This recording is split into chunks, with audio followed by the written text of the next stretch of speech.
Brought to you by DK Audio.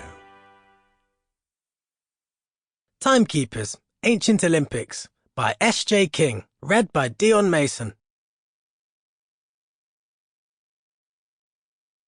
Chapter 1. Adventure Time. It was the final game of the football tournament, so the crowd didn't mind the hot Mexican sun. They shouted and cheered as the clock counted down the last seconds of the match. Rosa's team was tied 2-2 and the ball was in midfield. "Come on, Rosa," she said to herself. "We can still win." She dodged the girl who was marking her and raised an arm. She was free and onside. Her teammate kicked the ball across the goal mouth straight towards Rosa. Suddenly, the ball stopped in midair and the players were as still as statues. The crowd of spectators was silent. Their flags stopped in mid-wave. There was no bird song, no distant roar of traffic, not a sound. Rosa wasn't worried. She knew exactly what was happening. Instead, she was excited. Rosa belonged to a secret organization called the Timekeepers, who traveled into the past, putting history back on track when it had gone wrong. And an evil villain named Delay was always causing chaos throughout the centuries. Rosa glanced at her wrist. The hands on her special watch were spinning backwards. She was being called to the History Hub, the Timekeepers HQ. Delay must have messed up history again, she thought. Rosa flipped up her watch face to reveal a screen of buttons and pressed the biggest one. She gasped as her feet left the ground amid a whirl of colours. Brilliant white light hid the pitch, the stadium, everything.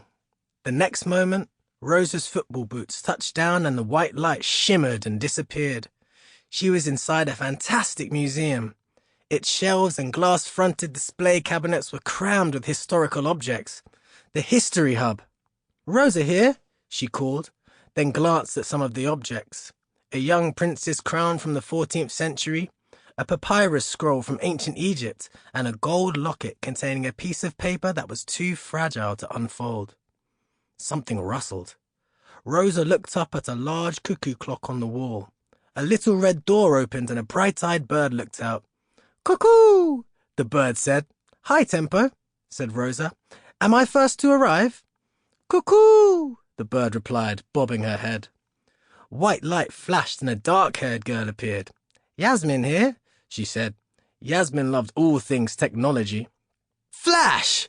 Kingsley here," sang the next timekeeper. He popped a guitar pick into the little box he kept in his pocket. "Flash!" Sarah arrived, clutching her notebook as usual. A chain around her neck held a little silver pen with a tiny blue gem on the end like a drop of ink. "I was writing a poem," she said. Rosa grinned. Sarah was always full of writing ideas. Then came Hannah with a paintbrush and a blob of red paint on her nose. She was followed by Jackson, who had floury hands and brought the delicious aroma of fresh bread. He loved baking. Luke and Min Jun appeared together. Luke wore a black jacket studded across the back with a row of stars and a matching belt. He twirled. "Like my latest creation?" he asked. "Yeah, I want that jacket," said Kingsley. "Cool belt," said Hannah.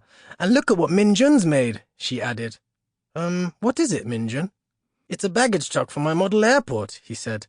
"Well, it will be when it's finished." He glanced at Rosa, who was in her football strip. "Good match." "Brilliant," Rosa said. "We've still got a few seconds to go before the whistle." Time stayed still while the timekeepers were away, so she knew she'd be back to finish the match. Right now, she was excited to discover what problem was happening in the past, and who would be having an adventure.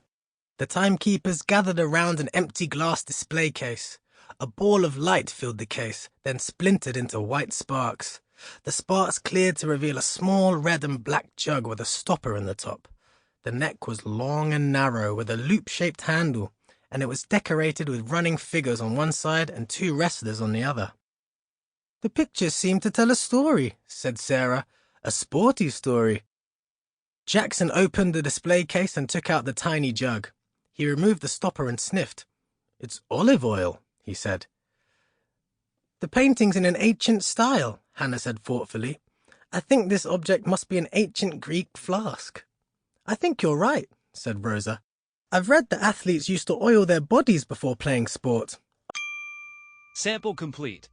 Ready to continue?